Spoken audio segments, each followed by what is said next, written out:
안녕하세요, 어니스트입니다. 오늘은 급등주에 대해서 이야기를 해보려고 하고요. 급등주에서 좀 관심 가질 만한 게 급등주 보는 법, 사는 타이밍 이런 것들이 있다라는 건 아시죠? 뭐 절대적인 건 아니겠지만 그것들을 어떤 식으로 판단하고 해석하고 내 감각에 맞게, 내 균형에 맞게 적용하느냐에 따라서 결과가 너무 많이 차이가 나거든요. 그 부분에 대해서 이야기를 해보도록 하겠습니다. 이 원리를 좀 이해하고 나면은 자신이 어떤 스타일로 매매를 하든 간에 매매하면서 수익을 내는데 확실히 도움이 될 거기 때문에 잘 들어봐 주시기 바라고요. 바로 시작하겠습니다. 첫 번째로 급등주 형성 자체가 기본적으로 수급이 필요해요. 제가 항상 강조하는 것 중에 하나가 주식 투자 같은 경우에는 수급과 파동이다. 수급과 파동을 통해서 매매를 하는 거고 이 안에서 거래 차액, 매매 수익을 내는 겁니다. 수급이 기본적으로 빵빵하게 있어줘야지 파동이 확실히 안정적으로 생길 수가 있거든요. 수급을 나타내는 게 바로 거래량이죠. 아니면 거래 대금. 그러다 보니까 급등주는 어쩔 수 없이 거래량에서 출발을 하는 거예요. 기본적으로 거래량 자체가 이렇게 말라 있다가 갑자기 툭 튀어나오는, 거래가 많아지는 이 자체가 이거 나오면 무조건 오른다 이게 아니라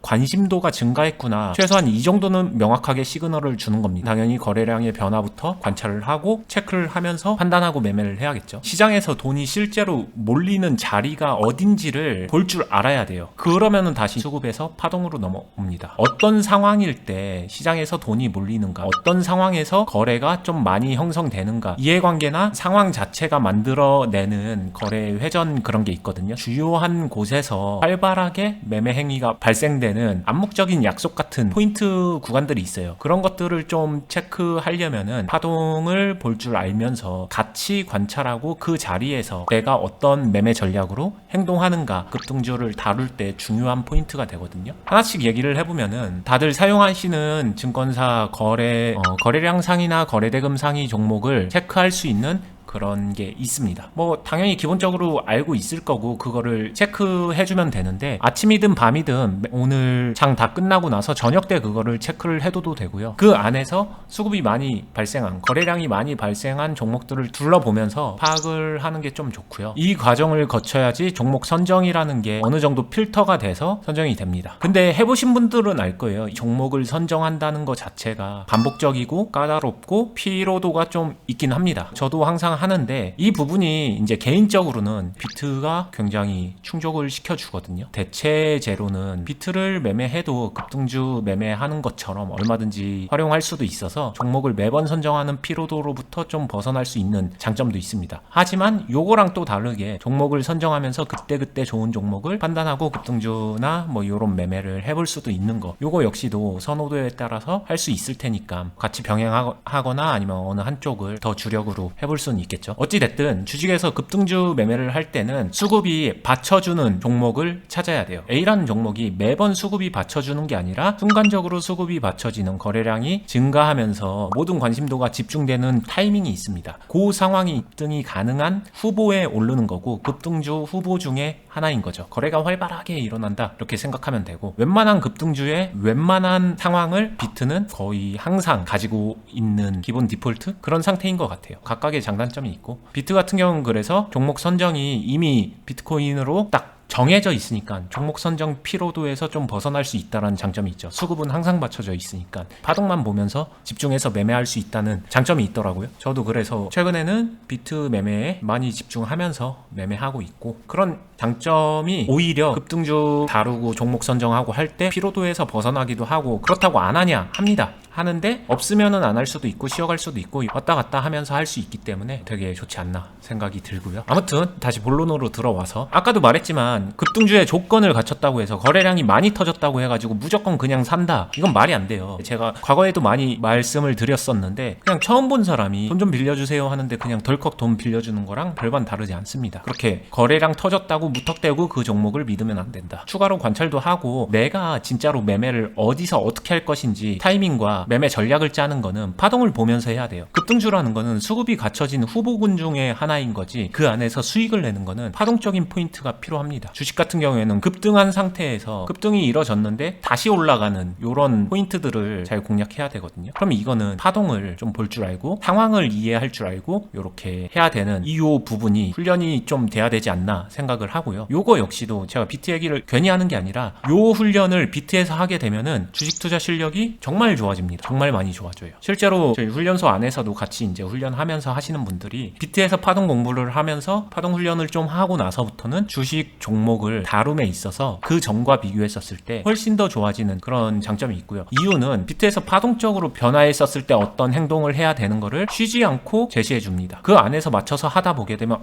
이때는 변한다, 이때는 좋다, 이런 상황적 분별력이 생기고, 그러고 나서 주식을 보게 되면은 지금은 좋아지는 상태. 급등주 안에서도 급등하고 끝나는 게 아니라 급등하고 적당히 건강한 조정을 받다가 다시 치고 올라가는 이런 상황을 얼마든지 내가 괜찮게 볼 수 있는 눈을 갖출 수 있거든요. 일단 요 부분까지는 가지고 가야 급등주를 다룰 수 있다. 종목 선정한다고 해서 끝이 아니라, 종목 선정은 거래량 가지고 필터가 되지만 필터된 종목 안에서 어느 타이밍에 어떻게 매매할지는 이런 파동 보는 눈까지 갖춰야 된다. 이거는 훈련의 영역이다. 이렇게 말씀을 드릴 수 있고, 훈련된 사람이 저한테 어떤 자리에서 어떻게 하면 되는지 단순하게 알려주면 되는 거 아닌가, 이렇게 생각하시는 분들이 종종 있으세요. 물론 요즘에는 그런 분들이 거의 없지만 여전히 이렇게 생각하시는 분들 있는데, 이게 말이 안 돼요. 정형화가 안 되고 상황마다 진짜 다르거든요. 급등의 상황, 거래량의 정도, 힘의 세기, 뭐 이런 거에 따라서, 느낌에 따라, 그 상황에 따라, 시장 분위기에 따라, 고점의 정도에 따라서 다르기 때문에 이거는 각각의 케이스를 전부 다 알면서 파동을 보면서 스스로 감각적으로 느껴야 되는 거고, 그러한 것들을 감각적으로 갖추기 위해서는 파동 훈련이 필요한데, 예전에는 진짜로 이 파동 훈련을 시킨다가 시간도 많이 걸리고 막연하고 추상적인 부분도 있었는데, 요즘에는 진짜 비트 다루게 되면 파동 훈련은 제대로 할 수 있습니다. 그러니까 이 부분도 참고하시면 좋을 것 같고요. 급등주에 대해서 이야기하는 두 번째, 처음 본 종목에 그냥 돈부터 쓰지 않는다. 반드시 관찰을 거쳐간다. 파동에서 주요 기점이나 이런 것들을 좀 살펴보고요.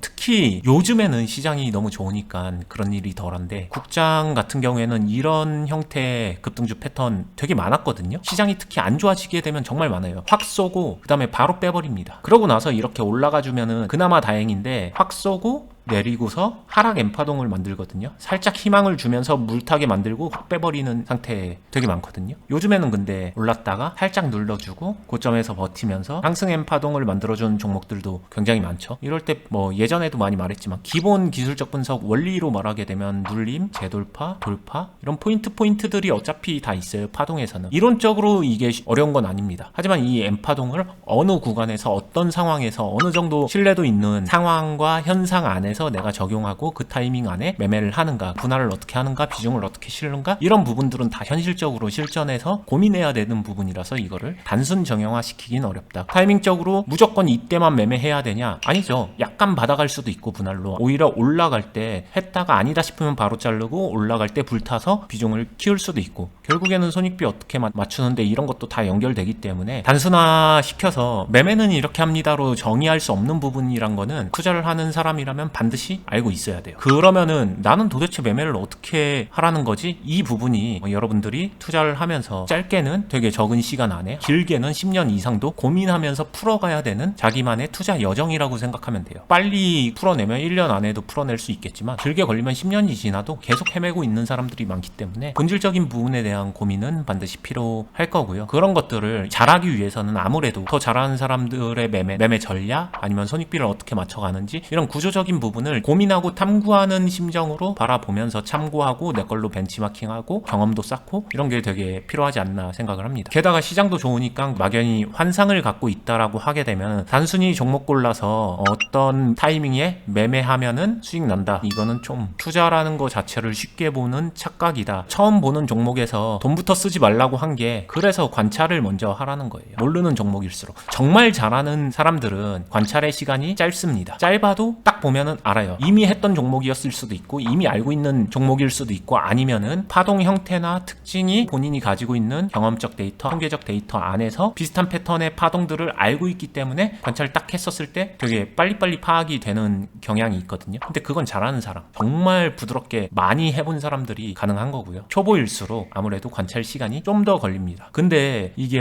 웃긴 게 급등주잖아요. 급등한다는 거는 파동이 급격하게 변화하죠. 그러면은 주어지는 시간이 짧아요. 짧아요. 짧은 시간 안에 관찰까지 하려니까 시간이 없고 내가 지켜보는 동안 계속 오르는 것 같으니까 일단 사고 보자, 이렇게 만드는 게 급등주거든요. 급등주 다룰 때 더더욱 관찰을 좀 신경 써야 된다. 근데 내가 관찰하고 파악하지 못했는데 그냥 쏴버리게 되면은 그 종목은 보내주는 게 낫지 않나, 개인적으로 그렇게 생각을 합니다. 그러면은 어느 정도 관찰을 해가지고 급등주를 다룰까, 요거를 생각하게 되면은 기본적으로 해당 종목 안에서 파동의 패턴, 파동의 특성, 지금 어떤 상황인지 어떤 현상인지, 내가 어떻게 매매하면 되겠다, 방어각은 어떻게 세우겠다, 요거까지 머릿속에 딱 심어지게 되면은, 그러면은 매수 버튼을 눌러도 되지 않나. 저는 기본적으로 교육하거나 그럴 때 요 정도 기준점을 중요하게 생각을 하는 것 같고요. 내가 결국에는 방어할 만한 각이나 시나리오를 생각하고서 매수를 하고 있는 건지 그게 아닌지가 굉장히 중요한 포인트라고 생각을 해요. 아무 생각 없이 매수부터 하게 되면은 잘못된 흐름으로 나왔었을 때 내가 무방비로 노출되고 패닉이 오면서 아무것도 못하고, 그나마 손절이라도 잘하면 모르겠는데 보통 이런 케이스에서는 손절도 잘 못하고, 그렇다고 리밸런싱을 하거나 빠르게 비중을 덜어주거나 어떤 방어적인 행동을 취하느냐, 그것도 아니고 그냥 원산 바라보듯이 올라가기만 기다리는데, 급등주의 다른 이면은 급등한 종목이기 때문에 빠지게 되면은 건강한 조정으로 다시 올라가면은 좋겠지만, 급등 이후에 꼬라박는 케이스로 가게 되면은 이거는 본인이 분명히 방어를 할 줄 알아야 됩니다. 이 상황 다 꼬라박고 나서 어떡하죠? 이때는 선택권이 많지가 않아요. 급등한 상황 안에서 여기서 무언가를 했다면은 여기까지 주가가 오는 동안 가지고 있을 수도 있죠. 본인이 선택한 거고 방어의 범주 안에 있다면은 상관없는데, 그게 아니라면은 다 놓치고서 이때 와서 방어 어떻게 해야 되나요? 딱 되돌아보면은 많이 늦습니다. 방어야 뭐 시간 들여서 되게 할 수 있겠지만, 방어의 방법이나 방향이 본인이 생각하는 그것과는 정말 많이 다르고, 급등주로 했지만 정말 시간 많이 들여서 공들여서 방어해야 되는 거고, 그럴 것 같았으면은 미리 잘 처리해 놨으면, 손절을 말하는 게 아니라 보합 매매도 있고요, 빠르게 짧게 수익 끝내는 방법도 있고요, 애초에 리벨을 할 수 있는 방법도 있고요. 선택은 많으니까 선택권이 있었을 때 행동하는 게 훨씬 더 유리하다. 세 번째, 흔히 말하는 매수 타이밍이라고 하죠. 그런 것들을 어떻게 잡는가, 추상적이지만 제가 유튜브에서 종종 했었던 말이 있어요. 만남의 장소를 찾아라. 수급 공방이 일어나는 곳. 매매라는 건 결국에는 매수세와 매도세가 싸우는 거거든요. 쉽게 말하면은 위로 끌어당길지 아래로 찍어 누를지, 이걸 가지고 운동회에서 100팀, 여기가 1000팀 서로 싸우는 거예요. 줄다리기를 하는 겁니다. 어디로 끌고 가느냐, 어느 힘이 세냐인 거예요.